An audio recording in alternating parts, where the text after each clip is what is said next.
Video haday ba nag-trending ni ang bali ang inahan naghilak na siya, hinghilak siya kay ang iyang tulo ka anak namatay ang iyang tulo ka anak tungod sa sunog. Pero kita gud niya mainahan ang una gid question nato diha, ikaw luwas siya pero ang iyang tulo ka buok anak nahabilin sa balay, nangayo siya tabang sa bumbiro nga iluwas ang iyang anak kay naa sa sud nasunog ang ilang balay.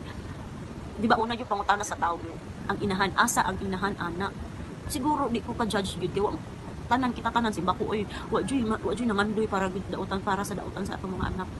Pero kung gusto gid nato nga magtrabaho no nya ibili nato atong anak, nangandoy magkaan ang kuan gid.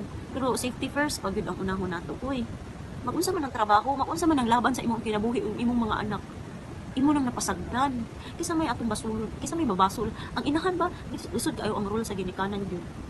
Ikaw man ang una ma-question, ikaw ang hanukan sa tanang kuan mga pangutana sa pagbasol. Ikaw asa ka nga pagkainahan nganong ikaw naluwas ka imong tulo ka buok anak. Imagine 6 years old pa ang kinamagwangan, mga bata pa na, gagmay pa gyud na day.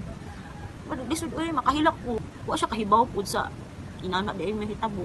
Pero ang inahan lisod gyud in anak kalisod ang mahimo kang nanay kay sa imong tanan ang question ang pangutana sa imong patanan basol. Oh, nangandoy ta og kanang kuan maayo na atay trabaho kaya para pagkaon siguro pag ingana siguro maayo gid siguro na ikaw gid nanay gid ka hunahunaon gid nimo nga hunahunaon gid nimo kapila ba nga kung magtrabaho ka ang imong anak kisa may bilin. Safety first pag gid na atong ginahon gid dapat kay lisod gyud ang ako yung kuan ani nung kung mahimo kang nanay ba di gyud sayon ang mahimong nanay.